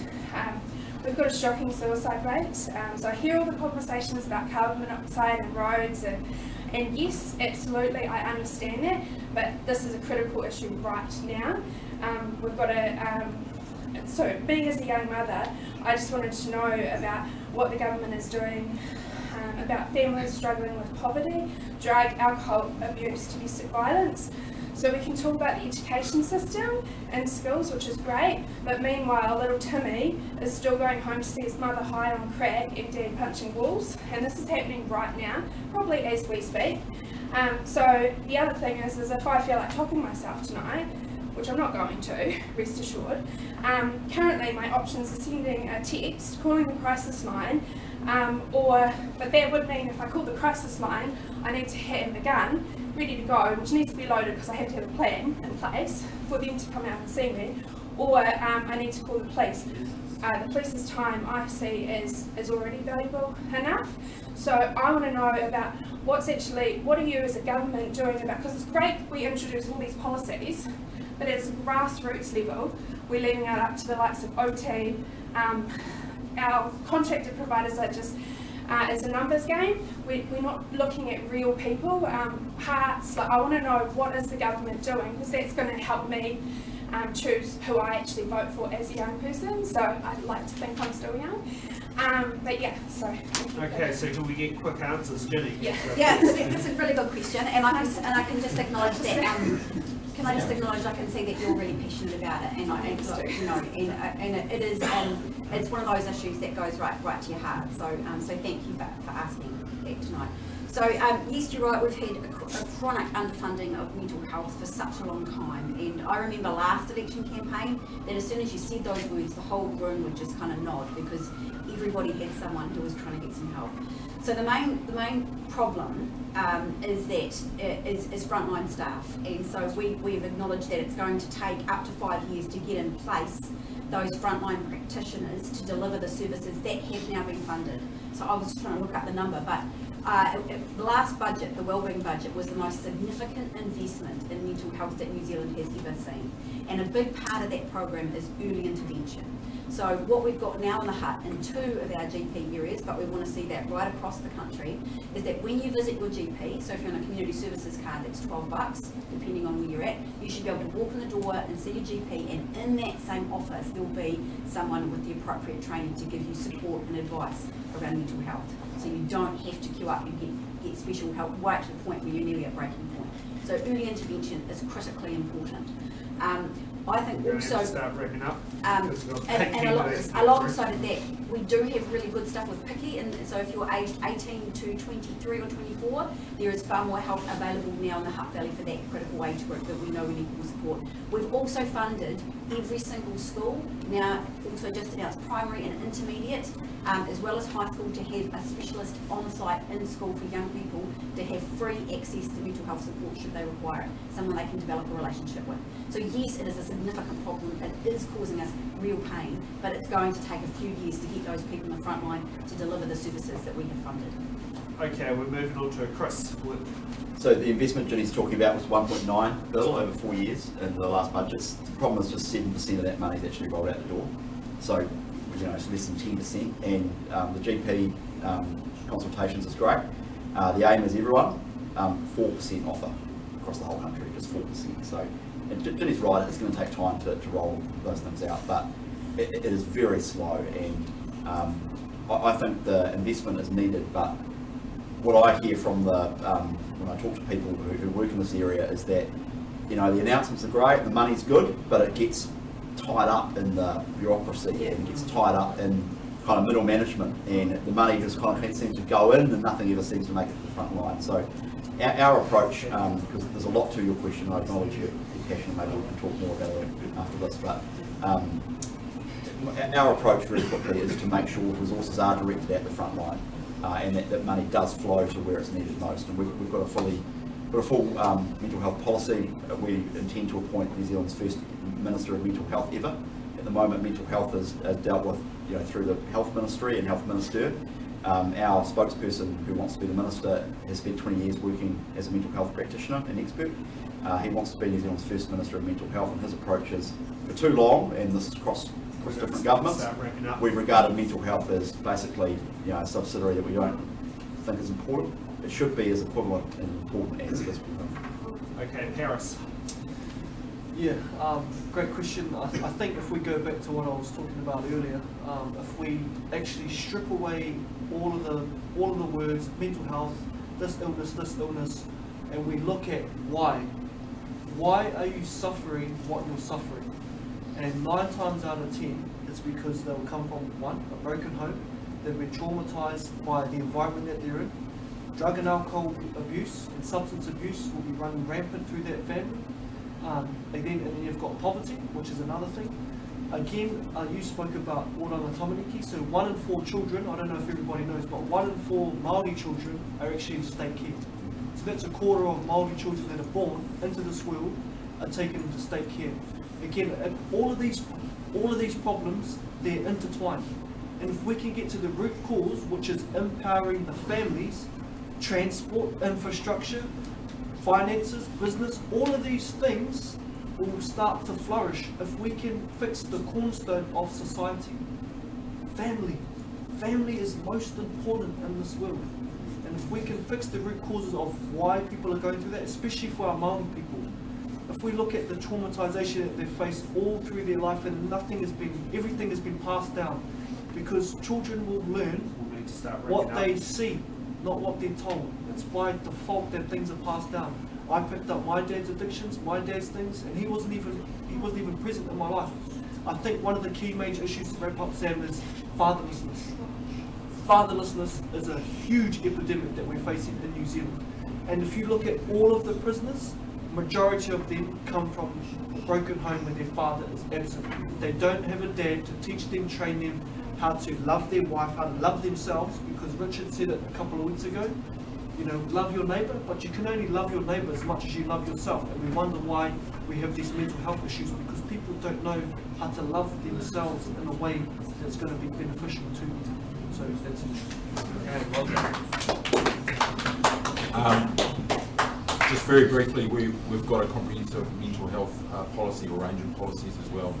The key thing that we would like to implement, New Conservative would like to implement, is that once someone has made contact, that they would be able to actually have a physical one-on-one with a counsellor within 24 hours. But as Ginny and Chris have said, we're not going to be able to achieve that immediately. But I think it's consistent with what they've already said, is providing that service as quickly as possible. Thank you. Just one thing. So we run Man Up, and honestly, I've even got one dude here who's evident. That man standing there, he comes from brokenness. Look how he's dressed now. He's got a suit on. He doesn't have a job at for the the moment. audience to sit at home.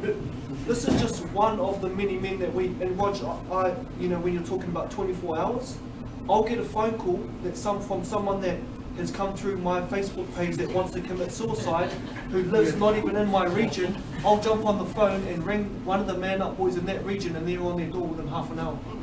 So we can talk about 24 hours, but we're producing results and evidence within half an hour. We talk about respecting the response of and evidence of statistics and experts.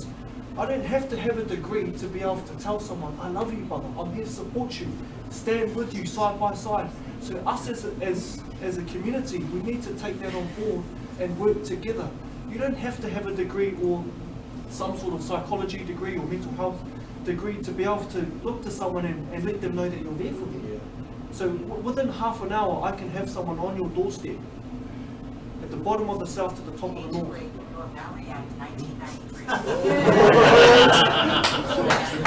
But this is just one example of thousands I can bring in every single candidate meeting. They'll all be different if you want. What's it say?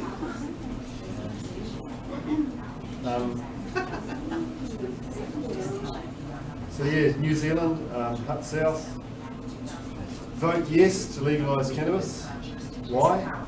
Because we're going to deal with drug addiction in a new way by doing it. And we're going to tax the profits, and we're going to fund mental health, and we're going to fund addiction support properly, like we haven't done with tobacco, and like we haven't done with alcohol. So that will be like ring fencing the tax and income too. In fact, the money is projected to be so much that we're going to be able to comprehensively fund alcohol and methamphetamine addiction as well. Treatment for it. Good. About 150 million a year or something, isn't it? Yep. Yeah. Ben? Yeah, I mean, we're also campaigning for a yes vote on cannabis legalisation. One of the reasons is to get that revenue to be able to ring fence into mental health. Although it sounds like, from what we've heard from our parliamentary representatives today, the level of funding is not exactly the bottleneck here, if I understand you both correctly. Seems to be the skills or the human resources that are able to deliver those services. I haven't looked into this well enough to give you a really good answer on this. Just off the top of my head, I mean, I wonder, I know that the person in my life who's had to been in a situation where they needed mental health help immediately. They were able to get it on the 1737. 1737, everybody, just if you're out there, you can call that number, you'll get an immediate response in it. But it was the only thing that gave that person an immediate response. They called their doctor, no help there, a sort of 15-minute interview, and then thanks, got to see my next patient, bye. Refer you to this clinic, call up the clinic, oh, we're full, we're not taking more patients. So, I know that people really need help right now when they need help right now, and I'm glad we do have that hotline, and I wonder if it might be possible for us to even bring in people from overseas, not into the country, but over the phone, if they can help us with that. Maybe that's a possibility. This is just me talking off the top of my head though, trying to find a different way around the problem of getting those human resources into those positions right now. So great. I'm not sure if you heard my opening statement around ACT, but it's one of our core policies, the whole mental health. We want to rejig how mental health is funded and do away with all these different agencies that you have to deal with if you need to get mental health, and have a single funding authority, which is going to be the Mental Health Commission. We're going to turn it into Mental Health and Addiction New Zealand. So it will be in control of how we can control mental health services, and so it will be tasked with trying to ensure that it's not just the ambulance at the bottom of the cliff, but looking to try and target what you've mentioned is some of the problems. The other issue, and I think Ginny mentioned that, and Ben was also talking about it, is about resourcing it. Ginny's talking about training people, and it's going to take 5 years to get up. We don't have time. My wife is a mental health professional, doctor of psychology. She's from South Africa. She's come over here. She's brilliant. She's worked across the board in mental health services. She's training people in Welltech at the moment. She's got massive concerns in the training side of things. She said a lot of people are being trained as counsellors that are going to do more harm than good. So we need to get good quality people into the country if we can't train them in time, and we need them now. So that's where we need to be clever around how we handle our border, especially. So we want to have people coming in to help people get through stuff. That's what ACT will do. Okay, Wolf. Right, we've got poverty, we've got the breakdown of the family unit, and we've got addiction. Those three things all combine to make life tough. Alright, so New Zealand Outdoors Party, what we'd like to do is to give people time to recuperate. So we would look at setting up some country estates, some country hospitals, where we can use holistic methods, we can use massage, we can use other, basically remedies as well as the normal ones, to give people time to recuperate and reorganise themselves. So that's where we'd like to head, and that's one of our policies. So we'd like to look at that and explore that further if we can. Thank you. Okay, we're going to skip to the section of where we ask the candidates for private members' bills, because we're sitting at 8:15 p.m. and we have a wrap up of 8:30, and I do know we started late, so we can probably extend up to 8:40, but with the questions, that's going to make it a bit too long. So Chris, you get the first one of, if you could put a private member's bill in the ballot, what would it be? Well, good question.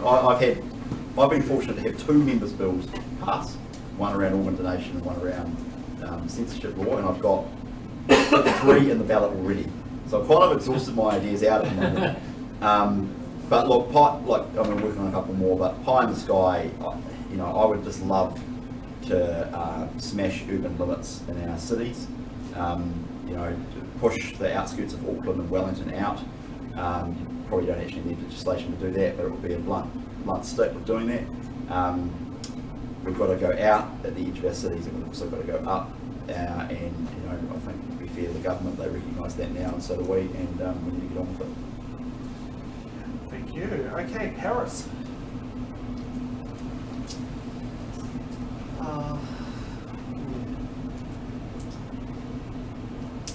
I think one of the things I'd like to see, again, because we talk about experts, we talk about results, is I'd like to see the funding for mental health to actually reach grassroots level. So funding community designed, community run programs, all through mental health, obesity, the works, which will also then move into looking to regulate such things as alcohol stores, bottle stores within our communities per square kilometre, because all of those socio-economic areas that are plagued with these things. So I would most definitely like to help, I'd like to push that first and foremost, and making sure that the funding reaches the grassroots level as we spoke about earlier, and the regulation of bottle stores in our communities. Okay, Richard.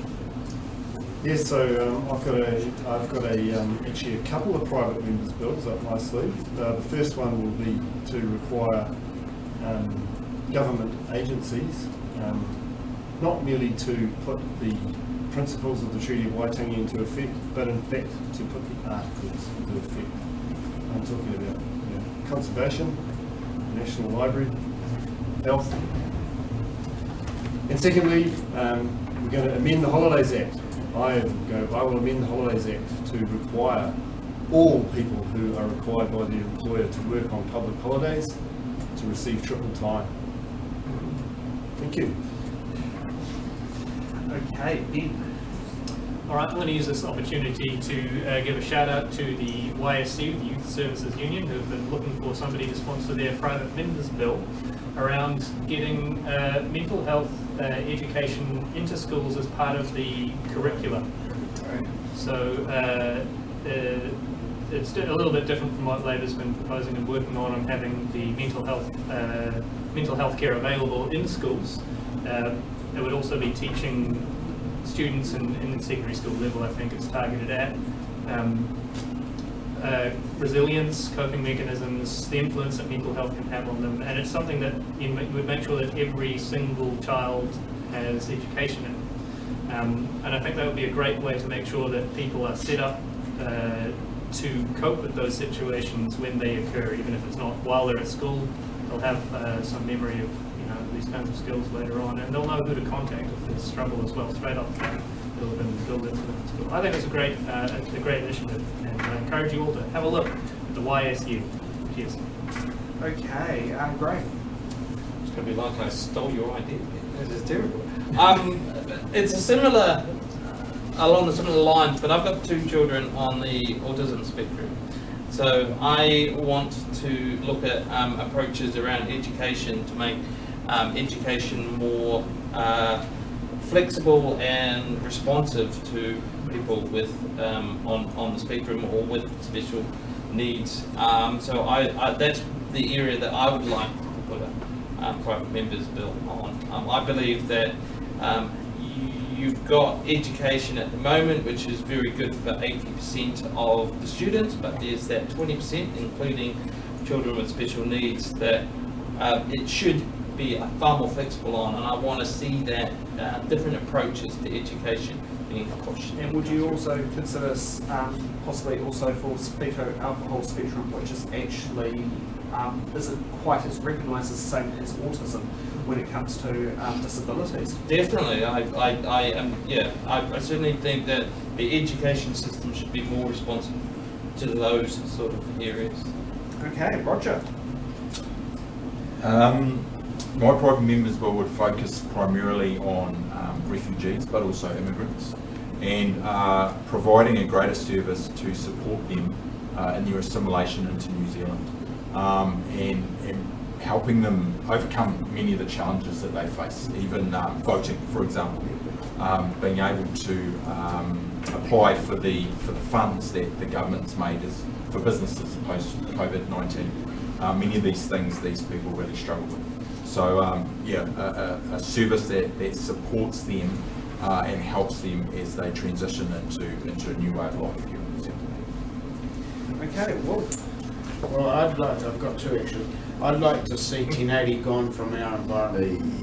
It's no food poisoning, our food basket. A lot of people eat out of our environment. There are other ways of doing it, but basically, when you tip poison in, what are you gonna get? So they've used 1080 for 65 years. It just hasn't worked. So let's get smarter. It has worked. It hasn't worked. Still doing it. So after 65 years, it's an absolute joke. So the other thing we would like to do is actually get rid of the plastics out of it and have a final solution for it. We don't want plastics in our landfills for 1,000 years breaking down into microplastics. We can get rid of those, we know how to do it. Okay, Ginny. So I've been also lucky enough to have a members bill drawn, and so mine, it's received its first reading and select committee processing second reading, but it's not yet had its third and final reading. And that was to enable someone who'd had a miscarriage to be able to access bereavement leave. So there was a bit of an inaccuracy, a bit of an unclear part of the Holidays Act that you're allowed to take bereavement leave, but it didn't specify how that would apply to a miscarriage. So the bill got support from across the House, which was really nice. All other parties voted for it. That was to be a compassionate, kind, fair thing to do to enable parents to grieve at a time when they needed it. So the bill will provide that following a stillbirth or a miscarriage, the woman and her partner would be able to access 3 days bereavement leave by law, and that's been really well received, and it's also been a really good opportunity to have some conversations around some of the stigma around miscarriage and be able to have a good way of discussing those issues publicly. Okay, so we've still got 10 minutes to go. So of a quicker round of this, we'll get each candidate to choose a box so we can see if we can find a bingo winner out of the audience. So, Paris, you get to choose the first box and hold on to it, and then we'll go with Roger. I left 23 for you. Just give us a box. Paris, 23, it's there. 23. Just give us a box each.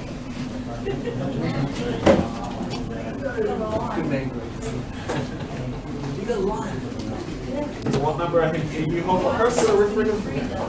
31. Okay. Anyone else got preferences or? No, straight Well, box. I can't choose 3 anymore, so my captain's been ruined. I'll take 7. So Judy's got 26. I have 7. Richard's got 8. Anyone 7? I got 7. Okay, yeah, Wolf's got 18. It's 7. Have you got the snippers ready? I'm just gonna.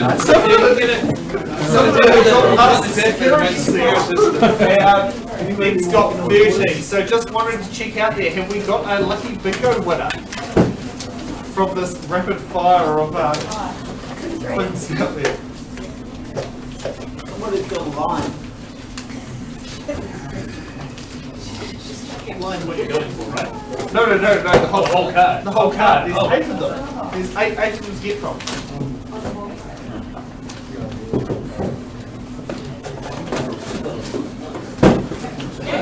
As long as you give these 2 demos, because we're going to use this for more shows. They've got bingo cards. Yeah. They're not a one-time use. Single-use card. Have your flippers, please. So can I ask, who's the last question I've got? Thank you, guys. Actually going to answer. Is that the plan? They're going to answer the question? Well, yeah. Ginny, since you like the question you've got, let's kick off here. Tell us about the moment you decided to run for office. What was the deciding factor? That's a good question.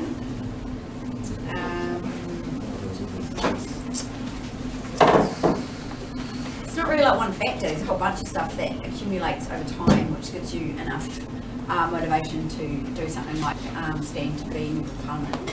But I would say a strong factor would have been working for New Zealand Police for about 10 years and developing a whole lot of work around methamphetamine and not seeing that fully implemented because it wasn't perceived as being quite the right, timing or politically. Some elements got implemented, but other things that I felt would have been really beneficial for saving lives and reducing addiction weren't followed through, and it made me angry that the good work that would have helped people didn't happen. And it was probably that point in time that I thought, I don't want to be just writing the paper, I want to be making the decision whether or not we do these things. And so I guess frustrated with how good ideas can be thwarted, and that's what motivated me. The deciding factor probably was also having a family. I've got 4 kids, and probably one of my greatest fears about entering into politics was not being able to balance being a good mum and a wife as well as being a good politician. And for me, that's still a daily challenge to try and tick all those boxes, but I continue to do the best job of it every day, and I feel like I've done it right. Okay, well, All right, tell us about the person you admire and who has inspired you. I think, for me, it's probably Obama. He was such a groovy president,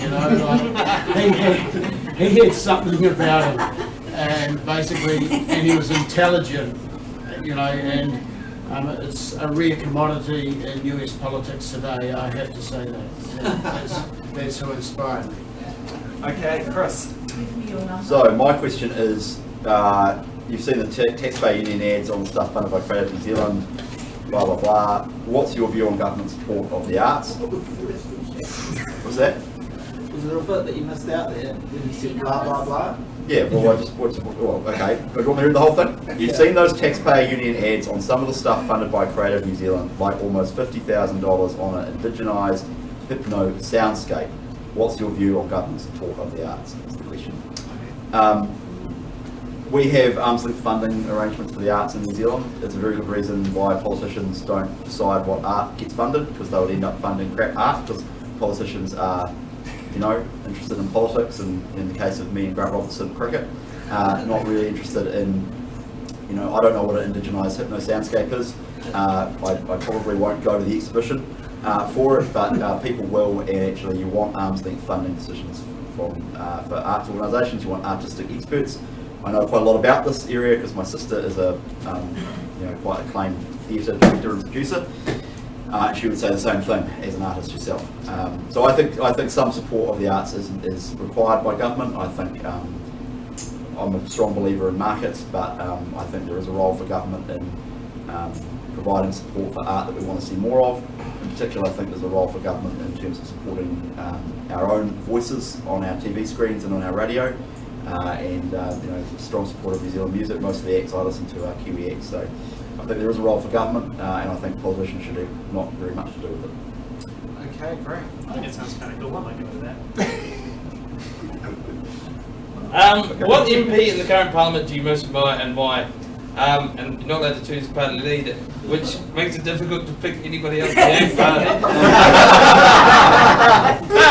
And I'm sorry, Chris, as much as I'm giving you my endorsement and Andy's endorsement as the electorate MP, it's not you. I have to say it's my rival in Rimataka, Chris Hipkins. I think anybody who's got 40% of the government spend, and is he still leader of the House? Yes. Yes. Yes. I've got to say that's pretty impressive. Although it is an indictment on the rest of the Labour Party that you have to have one guy doing so much. Actually, we've only got one guy. That's great. He does do a lot. It's pretty He busy does man. do a lot. Paris. My question is, in what ways can New Zealand lead the world?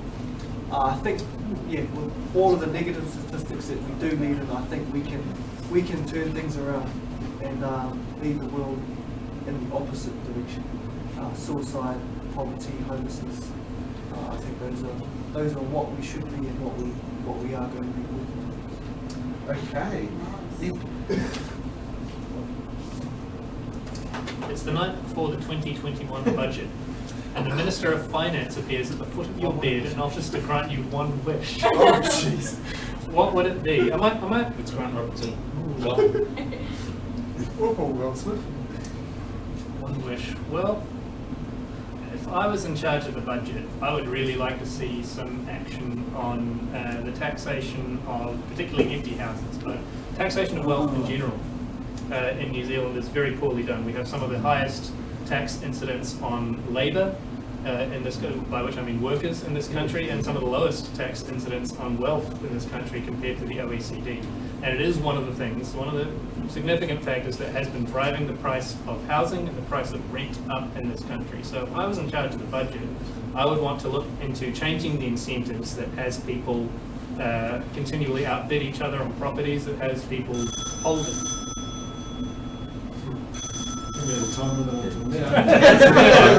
Who's ready? Time's up. That has people hold properties empty because they can rely on getting a capital gain and not have to have somebody in it to get a profit out of that or a revenue out of that asset.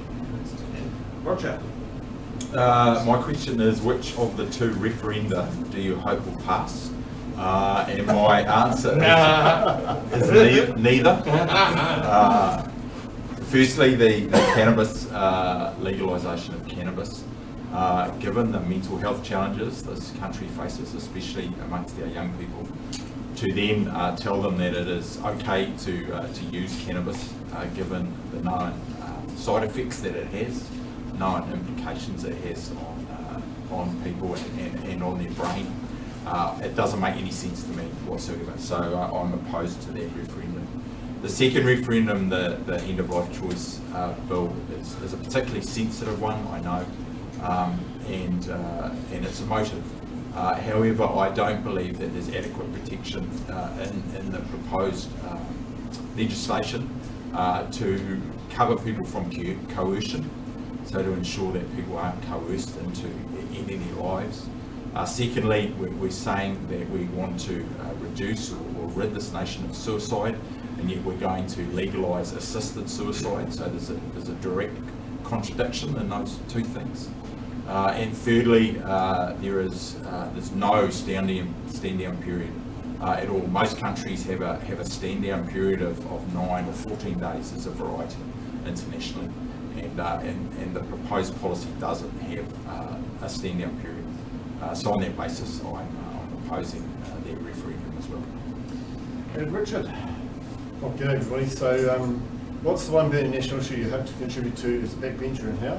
So if I was a backbencher in the next Parliament with the Green Party, the most important thing for me would be to allow no more extinctions of any of our native species. We've got 40 individuals left of banded dotterels, perhaps less than 100 individuals left of the Archie's frog, certainly less than 100 individuals left of the Maoris dolphin.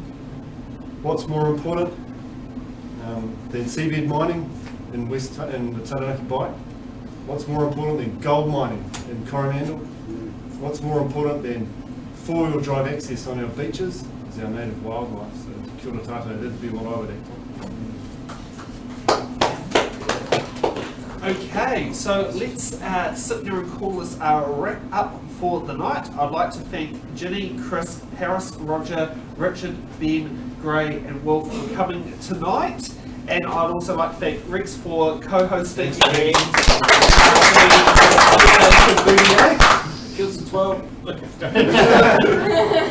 and I'd also like to thank Eddie for who's doing it on the who's doing all the editing tonight, and we have our apologies from Stacey, who has decided to stay at home because she is experiencing a cold and COVID-like symptoms. It's better to be safe than sorry. So hence why we're down to a smaller team than normal. Thank you for those who are at home and those listeners who are listening. If you aren't watching this live, feel free to watch us at a future date. You can also check out our next In That Ballot show tomorrow night at Levin, and it is at the Levin Memorial Hall in Queen Street West. And if you also want to sit there and drive over that freaky hill they call the Remutuckers and head over to Carterton, that will be Thursday night at the Carterton Community Courthouse. So from us here at the It's In The Ballot team, we'll see you for the next show and enjoy the rest of your evening.